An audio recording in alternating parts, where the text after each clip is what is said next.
So I'm Joseph Silk. I'm a state senator from Senate District 5, which is far southeastern Oklahoma, about 3.5 hours from here. So I get to make the trip up to the Capitol every week during session. But kind of in a hard spot right now because first I had to follow all these amazing speakers, and I'm the last guy to speak before Dan Fisher comes out. So I don't know how much attention you're going to be paying, but it's an interesting place to be in. Well, thank you for being here. The fact that you're here on Friday night really tells me that you have your priorities straight. And that's really encouraging to see everybody here. It's really encouraging to the movement. And so thanks for being here. I'm only going to have you for about 7 to 10 minutes or so. So what I'm not going to do is I'm not going to sit up here and try to convince you how life begins at the beginning of conception. And I'm not going to try to convince you that abortion is murder and nothing else. And I'm not going to try to convince you that despite what the Supreme Court says, abortion's not legal and it never will be legal. So instead, I'm going to spend my time just giving you a first-hand account of what happens in the legislature. I'm really just going to tell you a story about why stuff's happening. Because when I ran for office, I ran, as a pro-life guy, and that was my main talking point. Well, I go up there, and every time I go back to my constituents, they're like, "Well, why isn't anything happening? We filled this Capitol full of pro-life people, and we're still killing babies." So I want to give you my account of really what's going on and why that's happening. So I was elected in 2014, and again, I was your pro-life guy. I got excited about heartbeat language and ultrasound language and stuff like that. And it was interesting to me because my first year up there, I authored a bill, and I don't even remember what it was. It was some stupid pro-life bill that regulated abortion that really wouldn't do anything, but I thought it was awesome. And I was writing newspaper articles about it and everything else. And Tony Lowinger, who's the president of the Oklahomans for Life, or whatever his organization's called, he came and had several discussions, and he was kind of negative about it. And he was kind of, well, I don't know if that'll, hold up in the court or anything. So as a freshman legislator, I was like, well, okay, I'll pull it, and we can run with your legislation. But it hit me kind of odd right away my first year up there. I was like, now this is interesting that the president of the pro-life organization in Oklahoma is not excited about a freshman legislator coming up and immediately authoring legislation. Well, I had a lot to learn, obviously. So the second year up there, I went up there, and I had an idea. Okay, I'm going to run heartbeat language because that'll stop all abortions down to 6 weeks or something. So it was really exciting. And the summer before, I actually took some uncharted waters, and me and my wife and kids, we traveled to all the churches in my district, not all of them, but a lot of the churches in my district, and I spoke about this heartbeat language. And I let people sign up on an email list to say, hey, if you want to be a part of this, getting this bill through committee, sign up. And we got like 550 names or so. And it was a really interesting thing. So the session of 2016 shows up, and I author the heartbeat legislation, and I was all excited about it. And we actually got that legislation through committee, which was shocking because guess who didn't like it? Tony Lowinger. And he didn't. He came and he was like, well, we really don't think this is going to hold up in the courts. And he offered me this other bill that really was not going to do anything. And he even had the Senate leadership saying, well, we want you to get some bills passed, so run Tony's language. And 2 years in, I'm like, all right, we're done with the political shady stuff. We're either running my heartbeat bill or I'm not going to run anything. And so they agreed to hear the heartbeat language. We ran it. We passed it due to the help of the churches in my district. And so it was eligible to be heard on the Senate floor. And so the weekend before, or actually we were on our way up to the city. So we were driving up here, and John Mishner actually called me. And he said, hey, are you at the Capitol yet? I said, no, I'm not there yet. And he said, I've got some guys you need to meet. I think he called them prophets of God or something crazy like John does. And I was like, all right, well, I'll be there this afternoon. So John comes by with these couple bearded fellas, Russell, and I think Josh was the other one. They came in, and they sat down and started talking to me. And in about 10 minutes, maybe that, light came on. And I was like, wow, that's exactly right.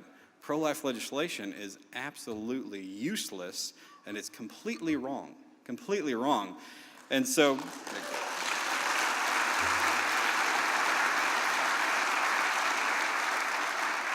So we worked with staff. We amended the language, which was in my purview to do. We just did a floor substitute. It was in the same title of law, and we plugged in actual abolition language that would just completely do away with it.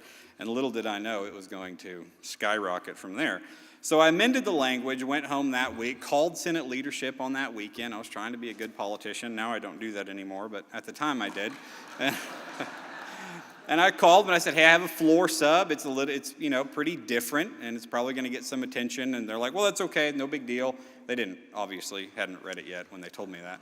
But so they said, okay, well, we'll have it heard on Monday morning. So I get up there on Monday, and many of you were there. Many of you were there that day when Senate Bill 1118 at the time wasn't heard. So they told me it would be heard on the floor. So I go up to the floor leader, and I'm like, hey, I think I'm ready to present Senate Bill 1118. And he turned around, he was absolutely red-faced mad. And he was like, well, you stirred up a hornet's nest on this one. And I was like, well, okay. And he said, I think the pro tem, the leader of the Senate, wants to talk to you about this. And I said, okay, well, let's get together and talk. So a few minutes later, they come and take me into the principal's office because I was going to get in trouble. And that conversation went south really fast. It didn't turn out good. But essentially, I'm sitting there with the leaders of the Senate of the most pro-life state in the union, and they're saying this bill goes too far. That's what they said. This bill goes too far. And I said, I don't understand. I said, you guys all believe the abortion's murder, right? And they would say, yeah. And I'm like, okay, that's what this piece of paper says. So why don't we put it on the board? And they're like, well, it just goes too far. And they just kept saying that. I'm like, I'm not tracking with you at all. This piece of, and again, I have learned a lot since then. I was like, this piece of legislation would end abortion. And the pro tem looked at me and said, you do realize that Oklahoma is the most pro-life state in the union? And I'm sitting in his office, and I'm like, yeah, but we still kill like 6,000 babies a year, so let's pass this and not do that anymore. And they would just look at each other. I mean,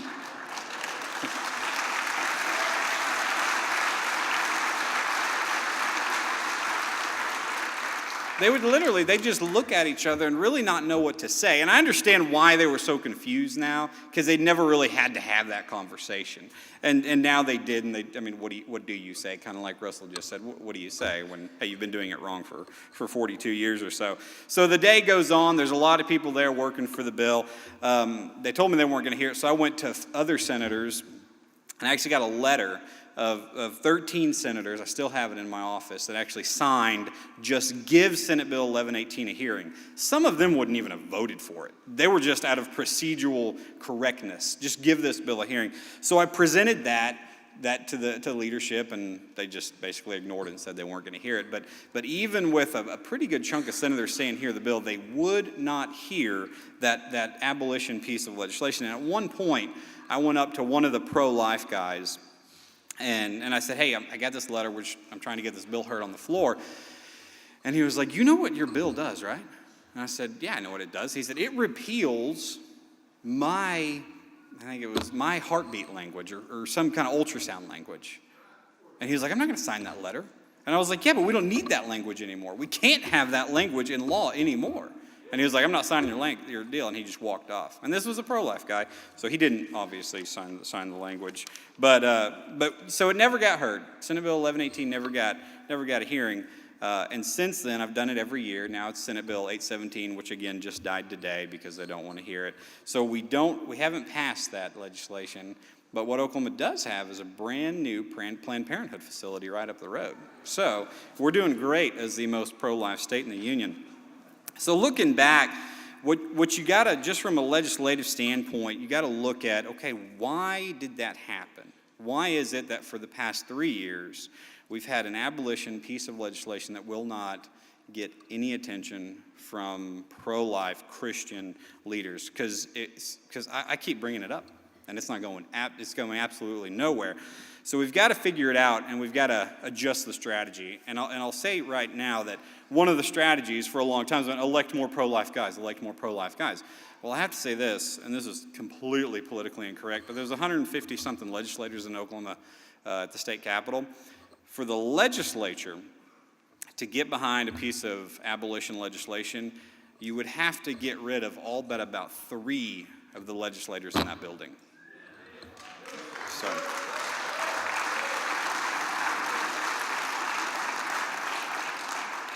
And clearly we know that's not going to happen. So we can look at okay, what's another alternative? And I submit to you today that actually getting a governor who stands for abolition could indeed change the way that this state runs.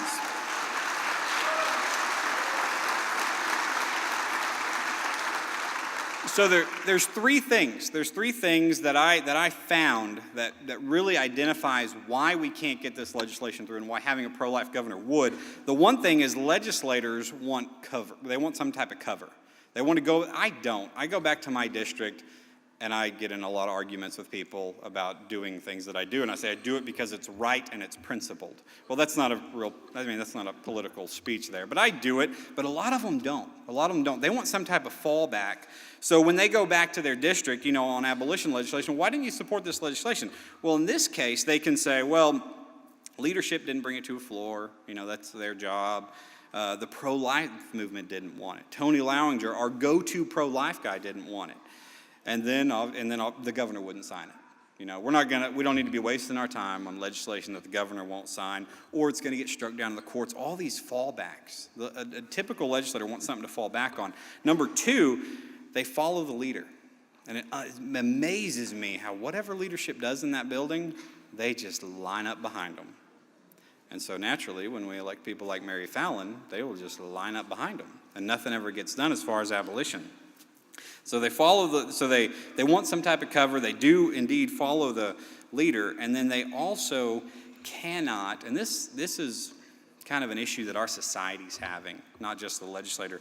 We don't know how to recognize evil anymore. And we don't know who our enemy is. We live in a time where, they just think a different way, or their viewpoint is different, or, we just have differing opinions on that topic, which in a lot of circumstances, that's okay. That's right. We're just going to agree to disagree, but not when it comes to moral issues and actually killing children. And I'll say this. If you're someone, I don't care who you are, if you use your position of authority to protect the continuation of the slaughter of unborn children, you will always be my enemy. Always.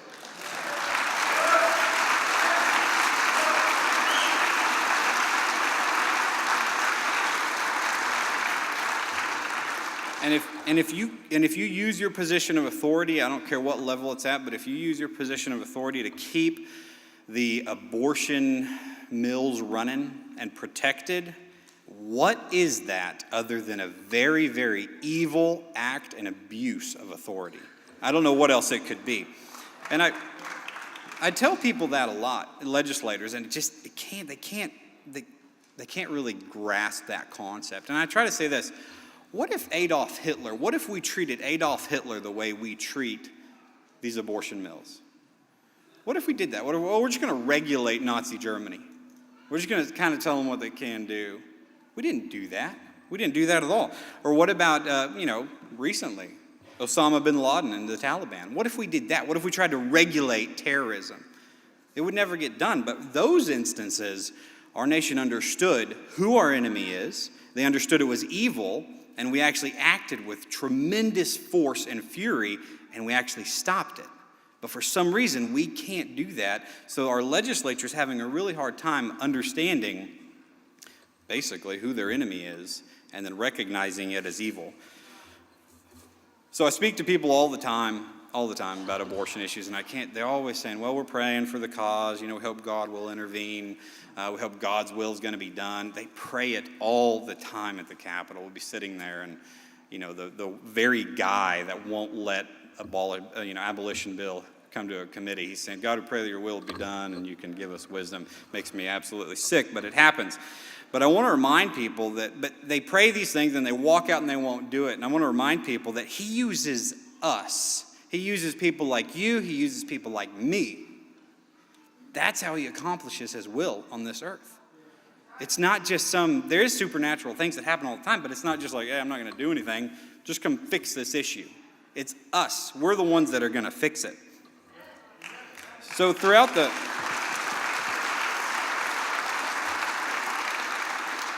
throughout the course of human history, you see this all the time. Small groups of very passionate people that have truth and justice on their side, and they get active and they get engaged and they actually change things. And I hear all the time, oh, we can't stop abortion, the Supreme Court said, blah, blah, blah, whatever. I don't want to hear that anymore. It happens all the time already. States are defying the courts on marijuana laws and sanctuary cities. They're defying the feds all the time. And guess what's happening? Nothing. They're not doing anything. So we can, in fact, abolish abortion. So to recap, we kind of know the issue here. Number one, legislators need cover. Number two, they follow the leader. They need somebody to actually lead them. And number three, they need somebody who can recognize evil and recognize the enemy.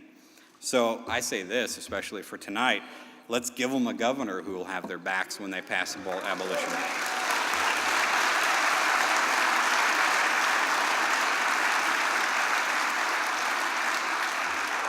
So we've got that down. Let's send the Oklahoma legislature a leader that actually speaks for the people and will actually lead the legislature towards the will of the people like we're talking about tonight. And then let's elect a governor also who can recognize evil and can identify the enemy and actually take appropriate measures, because I know a guy that can do it.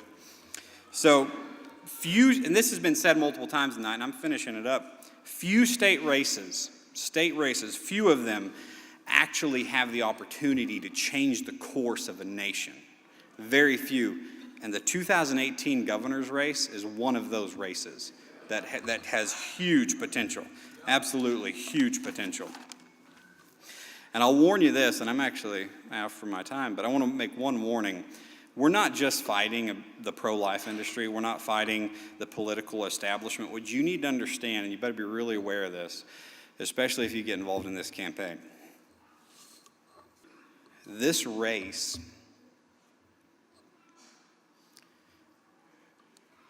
and this election is going to spark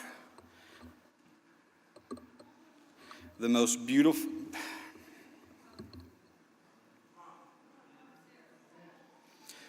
it's going to spark a spiritual war that this state has never seen before. You better believe that trying to elect somebody who will establish justice, that's not going to come easy. Not on the physical level, and definitely not on the spiritual level. But we all know that nothing easy ever achieves anything notable. So I encourage you to join this campaign and help me welcome the guy who can help end abortion in the state of Oklahoma, Dan Fisher. Dan, come on out.